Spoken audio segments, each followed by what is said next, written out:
দাজ্জাল পৃথিবীতে আসবে কি আসবে না? দাজ্জাল যখন আসবে এমন পাওয়ার সে হোল্ড করবে, এমন ক্ষমতা তার কাছে থাকবে যে পৃথিবীর খাদ্য পানীয় সব তার কন্ট্রোলে থাকবে। মানুষের জীবন মৃত্যু তার কন্ট্রোলে। সে বলবে তো মরে যাবে, সে বলবে তো জীবিত হয়ে যাবে, এবং এমন এমন অলৌকিকত্ব তার মধ্যে থাকবে যে অগণিত মানুষ ইমানদাররা পর্যন্ত বিভ্রান্ত হয়ে তাকেই আল্লাহ মনে করবে। হ্যাঁ, আমরা কোরআন হাদিসে যে আল্লাহর কথা, আল্লাহর যে কনসেপ্টের কথা জানছি সব তো সেই হোল্ড করে, তাহলে এই তো আল্লাহ, সে ইমান, তার প্রতি ইমান এনে বেঈমান হয়ে কাফের হয়ে যাবে। এই জন্য সকল যুগে নবী রাসূলগণ দাজ্জাল থেকে আমাদেরকে সাবধান করেছেন, সতর্ক করেছেন, যেন দাজ্জালের ফিতনায় আমরা পতিত না হই। কিয়ামতের আগে, দাজ্জাল আসার আগে পৃথিবীতে বিভিন্ন রকমের সিচুয়েশন তৈরি হবে, যে সিচুয়েশনে মানুষ তথ্য প্রযুক্তি, মানুষ জ্ঞান বিজ্ঞান সায়েন্স টেকনোলজির উন্নতি দেখে আল্লাহকে অস্বীকার করে বসবে। মনে করবে সব পুরানা কথাবার্তা, সব মুখরোচক গল্প, সব ধর্মের কথা, সব হুজুরদের বানানো কথা, সব আগের যুগের মানুষের কিচ্ছা কাহিনী, এগুলোর বাস্তবতা অনেক মানুষ অস্বীকার করবে। কিয়ামতের আগে মানুষ দলে দলে এইভাবে বেঈমান হবে। মুসলমানের সন্তানরা দুনিয়ার অনেক ভেলকি দেখে তারা ঈমান হারা হবে। নবী করিম সাল্লাল্লাহু আলাইহি ওয়াসাল্লাম এরকম বহু ভবিষ্যৎবাণী করে গেছেন। অতএব মোহতারাম হাজরিন, আমরা এই ভূমিকম্প দেখে এর বৈজ্ঞানিক বিভিন্ন কারণ জানতে পেরে আমরা যেন কোরআন হাদিসের প্রতি আমাদের ঈমান যেন দুর্বল না হয়। মনে রাখতে হবে যে এই সকল কারণের আসল কারণ হলো আল্লাহ তাআলার হুকুম এবং ফয়সালা। সেটা আল্লাহ তাআলা এক এক সময় এক এক কারণে এক এক বিশেষ উদ্দেশ্যকে নিয়ে দিয়ে থাকে। তবে কিয়ামত যত নিকটবর্তী হবে, কিয়ামতের আগে অধিক পরিমাণে ভূমিকম্প হবে, আর বড় বড় তিনটি ভূমিধসের ঘটনা ঘটবে, যেগুলো কিয়ামত একেবারে নিকটবর্তী হয়ে গেছে, পৃথিবীর আয়ু শেষ, সৃষ্টি জগতের আয়ু শেষ, এটি বোঝাবে। ওই সমস্ত ঘটনাও ঘটবে। আল্লাহ রাব্বুল আলামিন এই সমস্ত ভয়াবহ এবং এই সকল ঘটনা থেকে, মর্মান্তিক দুর্ঘটনা থেকে আমাদেরকে শিক্ষা গ্রহণ করার তৌফিক দান করুন। আমাদের যে সমস্ত ভাই বোনরা ঈমান নিয়ে দুনিয়া থেকে চলে গেলেন, এই দুর্ঘটনার শিকার হলেন, আল্লাহ রাব্বুল আলামিন তাদের সবাইকে শাহাদাতের মর্যাদা দান করুন, এবং যারা সাফারার তাদেরকে আল্লাহ তাআলা এই ক্ষতিগুলো পুষিয়ে নেওয়ার তৌফিক দান করুন। এবং এই জাতীয় দুর্যোগ যখন হবে, সেই দুর্যোগে মুসলিম অমুসলিম যে কেউ নিপতিত হোক না কেন, আমরা প্রত্যেকে যার যার জায়গা থেকে সাহায্যের হাত বাড়িয়ে দেওয়ার চেষ্টা করব। আর ওই যে আল্লাহ কোরআনে বলেছেন, জহারাল ফাসাদু ফিল বাররি ওয়াল বাহরি বিমা কাসাবাত আইদিন নাস, স্থলে জলে যত ব্যত্যয়, যত কিছু হচ্ছে, এগুলো মানুষেরই হাতের কামাই। আজ পৃথিবীর পরিবেশটাকে আমরা ধ্বংসের অতল তলে নিয়ে গেছি। আমরা বৃক্ষ নিধন করি, অথচ কোরআন এবং সুন্নাহ যদি আপনি খুঁজেন, তাহলে গাছ লাগানোটাকে নবী করিম সাল্লাল্লাহু আলাইহি সাল্লাম ইবাদত, সওয়াবের কাজ, নেক আমল হিসেবে গণ্য করেছেন। এবং তিনি বলেছেন, কারোর হাতে যদি কোনো গাছের চারা থাকে আর সে দেখতে পায় ইসরাফিল সিঙ্গা নিয়ে ফুৎকার দিবে, এই পৃথিবী তুলার মতো উঠতে থাকবে। যেমন কোরআনে আল্লাহ তাআলা সূরা আদিয়াতে, সূরা কারিয়াতে, সূরা জিলজালে, 30 পারার বেশিরভাগ সূরাতে, গোটা কোরআন জুড়ে আল্লাহ তাআলা বলেছেন সেই ঘটনা ঘটতে যাচ্ছে, পৃথিবী ধ্বংস হয়ে যাবে। নবী সাল্লাল্লাহু আলাইহি সাল্লাম বলেছেন, হাতে যদি গাছের চারা থাকে, পৃথিবী ধ্বংস হয়ে যাবে সে দেখতে পাচ্ছে, তারপরও সে তার কাজ পালন করবে, অর্থাৎ গাছটা লাগাই ফেলবে। এর কারণে সে সওয়াব পাবে। যদি কেউ কোনো গাছ লাগায়, কোনো ফসল করে, সেখান থেকে মানুষ তো বটে, কোনো কীটপতঙ্গ পোকামাকড়ও যদি খায়, এবং কেউ অক্সিজেন গ্রহণ করে, ছায়া গ্রহণ করে, যত উপকার হবে আল্লাহ রাব্বুল আলামিন ওই গাছ লাগানোওয়ালাকে তার জন্য সওয়াব দান করবেন। আমরা কজন এটাকে ইবাদত মনে করি? আজ পৃথিবীর পরিবেশটা আমরা ধ্বংস করে ফেলছি। আমাদের ঢাকা শহর বসবাস অযোগ্য শহর হয়ে যাচ্ছে। পৃথিবীর সবচাইতে দূষিত শহরগুলোর তালিকায় আমাদের এই শহরের নাম যখন খুব উপরে আমরা দেখতে পাই, তখন আমাদের কাছে ভালো লাগে না। এই জন্য আমরা প্রত্যেকটা মানুষ যার যার জায়গা থেকে আমাদের এই শহরটাকে বাসযোগ্য করতে হবে।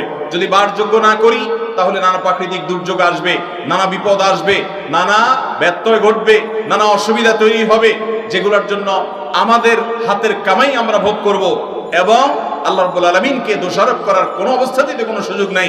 এই সময়টা তো আমরা সুযোগ পাবো না। আল্লাহ তাআলা আমাদের সবাইকে সচেতন এবং দায়িত্বশীল হওয়ার তৌফিক দান করুন। আমরা যারা এই ঢাকা শহরে বিশেষ করে বসবাস করছি, চট্টগ্রাম শহরে বসবাস করছি, আমরা যে সমস্ত উল্টাপাল্টা কাজ করি, কদিন পরে দেখেন যে এডিস মশায় সব শেষ করে ফেলায়। নাগরিক সুবিধা যেগুলো পাওয়া দরকার, সেগুলো যেমন পাওয়ার ঘাটতি আছে, ত্রুটি আছে, আবার নাগরিক হিসাবে আমাদের যতটা সচেতন হওয়া দরকার ততটুকু আমরা সচেতন না। চিপস খেয়ে ঠোঙ্গাটা আপনি ছেড়ে দিলেন, ওইটা চলে গেলো ড্রেনে জলাবদ্ধতা তৈরি হলো, বা ওই ঠোঙ্গার মধ্যে বৃষ্টির পানি জমলো, সেখান থেকে অ্যাডিস মশা তৈরি হলো। আপনি এটা ডাব খেয়ে মালাটা ফেলে দিলেন, সেই মালা বৃষ্টির পানি জমলো, সে পানিতে অ্যাডিস মশা তৈরি হলো, সেটা নিয়ে কোনো মানুষকে কামড় দিল, সে মানুষ কামড় খেয়ে তার ইমিউন সিস্টেম স্ট্রং না দুর্বল, উইক, সেই বেচারা অসুস্থ হয়ে হাসপাতালে ভর্তি হলেন, হয়তো দুনিয়া থেকেই চলে গেলেন, বা লাখ লাখ টাকা তার নেমে গেল। আপনার একটা ওই ডাবের মালা, আপনার ফেলানো একটা সেই চিপসের খোসা ঠোঙ্গা আপনি হয়তো খেয়ালও করছেন না, অথচ আপনি সেই ধর্মের অনুসারী যেই ধর্মের নবী করিম সাল্লাল্লাহু আলাইহি সাল্লাম বলেছেন ঈমানের গুরুত্বপূর্ণ একটা অঙ্গ হলো ইমাতাতুল আযা আনিত তরিক। রাস্তায় মানুষের কষ্ট হতে পারে, মানুষের অসুবিধা হতে পারে, এমন কিছু যদি অন্য আরেকজন ফেলে আপনি সেটা তুলে যথাস্থানে ডাস্টবিনে নিয়ে ফেলা, এটা হলো ঈমানের দাবি। অন্যের ফেলানো জিনিস তোলা তো পরের কথা, আমরা নিজে অহরহ রাস্তাঘাটে এসব জিনিস ফেলি। ভাইরা আমার, অনেক গুনাহ আছে যেগুলোকে আমরা গুনাহ মনে করি না, তার ভিতরে এগুলা। নবী করিম সাল্লাল্লাহু আলাইহি সাল্লাম শুধু রাস্তার হক, পরিবেশের হক সম্পর্কে যা বলেছেন আপনি অবাক হবেন। 1450 বছর আগে মক্কার যে পরিবেশ ছিল, মানুষই ছিল না। মক্কার যে পরিবেশ ছিল সেখানে ঘনবসতি দূরের কথা, মানুষই ছিল না। নবী সাল্লাল্লাহু আলাইহি সাল্লাম তখনই বলেছেন ইয়াকুমাল জুলুস আলাত তরিক, খবরদার রাস্তা দখল করবে না। আজ ফুটপাত দখল করে যারা দোকানদারি করে, আজ ফুটপাত দখল করে যারা আপনার বিভিন্ন রকমের ব্যবসা বাণিজ্য করে, ফুটপাতের উপর দিয়ে বাইক চালায়, তারপরে যায় বিভিন্ন রকমের আপনার স্কুটি চালায় বা সাইকেল চালায়, বা যে কোনো ভাবে পোলাপান রাস্তা দখল করে বসে আড্ডা ফাড্ডা মারে, মানুষের ক্ষতি হয়। আমরা বুঝি এটা আমাদের জন্য ক্ষতিকর, এটা বেআইনি, এটা অন্যায়, অপরাধ। এই অপরাধের কথা প্রায় 1450 বছর আগে মুহাম্মদ সাল্লাল্লাহু আলাইহি সাল্লাম সাবধান করে গেছেন, এমন সময় যে সময় রাস্তায় ভিড় হওয়া তো দূরের কথা, মানুষই ছিল না, গোটা মক্কা মানুষ ছিল কয়েকজন। তাহলে ইসলাম মানলে আর কোনো কিছু না মানলেও চলবে ইনশাআল্লাহ। ইসলামটা যদি আমরা সবাই মানতে পারি, আমরা যদি খাঁটি মুসলমান হই, তাহলে অনেক বিপদ, অনেক ব্যত্যয়, অনেক দুর্ঘটনা, এগুলো থেকে আমরা বাঁচতে পারবো। আল্লাহ আমাদেরকে বাঁচাবেন। আর আমাদের হাতের কামাই দ্বারা পৃথিবীটা কিন্তু আমরা বসবাস অযোগ্য করি। এই যে জলবায়ু পরিবর্তন হয়ে যাচ্ছে, পৃথিবীতে বনাঞ্চল আমরা ধ্বংস করে শেষ করছি, কলকারখানার কালো ধোঁয়া আমরা শেষ করছি, পৃথিবীটাকে বসবাস অযোগ্য করে ফেলছি। এরপরে রোগ বালাই ছড়ালে, দুর্ঘটনা ঘটলে, প্রাকৃতিক অসুবিধা তৈরি হলে আমরা সেটাকে নানা কারণ ব্যাখ্যা করব, কিন্তু আল্লাহ কোরআনে আগেই বলে দিয়েছেন যহারাল ফাসাদু ফিল বাররি ওয়াল বাহরি ওয়া বিমা কাসাবাত আইদিন নাস। পৃথিবীতে স্থলে জলে যত বড় দুর্ঘটনা ঘটে, যত ব্যত্যয় ঘটে, যত সমস্যা ঘটে, এই সবগুলো আমাদের হাতের কামাই। আজকাল এরকম মুসলমান পাওয়া কঠিন। আল্লাহ আমাদের সবাইকে ঈমানদার, খাঁটি মুসলমান, ঈমানের 70 ঊর্ধ্ব যে শাখা আছে সেই শাখাগুলো বাস্তবায়নকারী মুসলমান হওয়ার তৌফিক দান করুন। ভাইরা আমার, রাস্তাঘাটে অন্য কেউ ময়লা ফেললে সেই ময়লাটা আপনি তুলে ডাস্টবিনে ফেলে দিবেন, এটা হলো ঈমানের দাবি।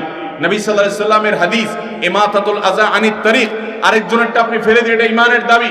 তাহলে আপনি নিজে যদি ফেলেন তাহলে এটা তো কুফরির অঙ্গ হবে, ঠিক না ঠিক? কিন্তু আমরা অনেকে নামাজ কালাম পড়ি, মুখে হয়তো দাড়িও আছে, মাথায় টুপিও আছে, গায়ে জুব্বাও আছে, কিন্তু এরকম কাজ আমরা করি কি করি না? আল্লাহ আমাদের সবাইকে দায়িত্বশীল হওয়ার তৌফিক দান করুন। এই কথাগুলো বলা এই জন্য যে এগুলোর কারণে অনেক প্রাকৃতিক দুর্যোগ হয়, এগুলোর কারণে অনেক অ্যাক্সিডেন্ট হয়, এগুলোর কারণে অনেক বিপদ আমাদের জাতীয় জীবনে চলে আসে। এটা আমাদের সবাইকে সচেতন হতে হবে।